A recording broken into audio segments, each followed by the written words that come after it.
बचपन की यादें। तो अब हम बताते हैं कि जब हम 2 में 12वां पढ़ने गए तो घर से हम लोग पैदल पढ़ने जाते थे और वही हाफ पैंट हाफ शर्ट और बोरा के झोला होता था, बोला का झोला लेकर के उसी में हम लोग किताब रख करके और पढ़ने जाया करते थे। 3 मित्र थे हम लोग, मैं, प्रभु भाई और अजय भाई। वो लोग हमसे बड़े थे लेकिन एक ही क्लास में हम लोग पढ़ते थे। प्रभु भाई हमसे पढ़ने में बहुत तेज थे और हम लोग लंच जो लेकर के जाते थे वहीं 12वां स्कूल में पत्थर पर बैठ कर खाते थे।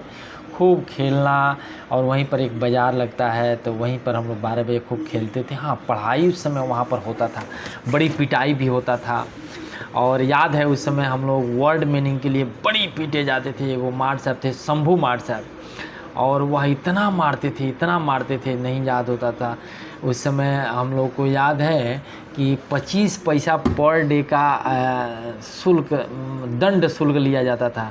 अगर आप एक दिन नहीं गए हैं तो 25 पैसा देना है।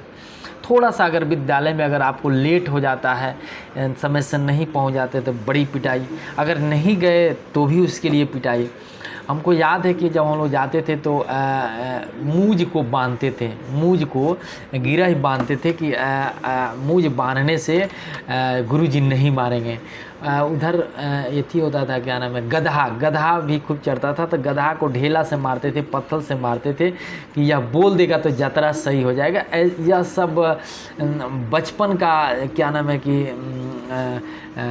कह सकते हैं कि कुछ आइडिया नहीं है, ऐसे लोग कह देता था उसको मान लेना और वही काम करना। कई बार तो हम लोग जाते थे, सर जी का इतना डर रहता था कि हमको याद है कि एक बार हम क्या किए कि एक आदमी हमारे यहाँ टायर से पुअरा लादने जा रहे थे, तो हमने कहा कि भाई आज हम पढ़ने नहीं जाएंगे, लेट हो गया, और चले गए। तो दिन भर पुअरा लादे और पुअरा के लाद के और उसी गाड़ी के पुअरवा के नीचे वह लुका करके, उसी रास्ते से आया गड़िया, तो उसी के नीचे हम लोग लुका करके और घर चले आए। टाइम हो गया, फिर बाहर रह गए, फिर घर आ गए। तो कहने का मतलब उस समय जो शिक्षकों का डर होता था बहुत ही तगड़ा होता था। वहाँ पर 2 साल तक पढ़ना हुआ। उसके बाद हमने कहा कि नहीं, अब हम वहाँ नहीं पढ़ेंगे, हम डिवनी पढ़ेंगे। और डिवनी हमारा एडमिशन हो गया 4 या 5 में, 4 में एडमिशन हुआ शायद डिवनी।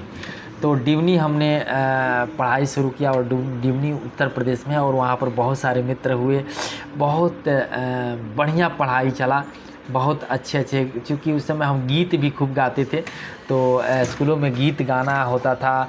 और वहाँ के भी शिक्षक बहुत ही अच्छे थे। वहाँ पर एक थे मोतीलाल सर, अभी वह इस दुनिया में नहीं है, बहुत ही अच्छे शिक्षक, बहुत ही अच्छे, प्रेम करते थे, प्यार करते थे लोगों से, बच्चों से, और बहुत ही अच्छे थे। और वहाँ पर अभी पुलिस चौकी है, वहीं पर हमारा स्कूल हुआ करता था और वहीं पे हमारा एजुकेशन हुआ। उसके बाद तब तक हमारा एक शिक्षक से मुलाकात हुआ, टकराव हुआ, श्री राम नरेश मिश्रा जी। वो हमारे कुइसा चौराहा पर ट्यूशन पढ़ाने आते थे, और आपको बता दें कि सुबह हम 1 घंटा ट्यूशन उनके पास पढ़ने गए। उस समय 20 रुपये की 25 रुपये पर मंथ फीस हुआ करता था ट्यूशन, या 15 रुपया। तो हम ट्यूशन पढ़ने गए, तो ट्यूशन में हम पढ़ने गए तो पहली बार हम लोग गुणा, भाग, महत्तम, लघुत्तम, ये सारी चीज़ों को हमने सीखा। बड़ी ही, जितना वो गुरुजी बताते थे खूब सीखते थे, खूब मेहनत करते थे। और वहाँ पर चौकी बना कर रहता था, चौकी पर हम लोग बैठ कर पढ़ते थे। तो हमको याद है कि हमने 1 महीना में भीन का जोड़, भाग, लघुता, और हम जब जाते थे सर से यही कहते, सर और काम दीजिए, और काम दीजिए, और काम दीजिए। और मिश्रा जी आज भी हैं, बड़ी खुश रहते थे इस हमारे मैंने पढ़ने कि लड़का बहुत बढ़िया से पढ़ रहा है, बहुत अच्छा पढ़ रहा है। सर को हमको याद है कि उस समय 90 का दशक था, और साइकिल से आते थे यहाँ पढ़ाने, और यहाँ पढ़ाने के बाद वह जमुना जाते थे पढ़ाने के लिए। और एक बहुत अच्छा शिक्षक, वहीं से मेरे जीवन में बहुत सारा, मतलब कि किताब से असली जुड़ाव हुआ। उसके बाद फिर हम वहीं पढ़ने लगे। उसके बाद फिर हमारे गुरुजी हीराम नरेश मिश्रा जी ने एक स्कूल खोला, संत विनोबा भावे 90 में। तो 90 में जब स्कूल खोले, नहीं हाँ 90 में स्कूल खोले मठिया पर। तो फिर गुरुजी थे और हम जानते थे कि बहुत अच्छा पढ़ाते हैं, तो फिर हमने वहाँ एडमिशन करा लिया। और फिर वहाँ क्या हुआ अगले एपिसोड में उसको देखते हैं। धन्यवाद, थैंक यू।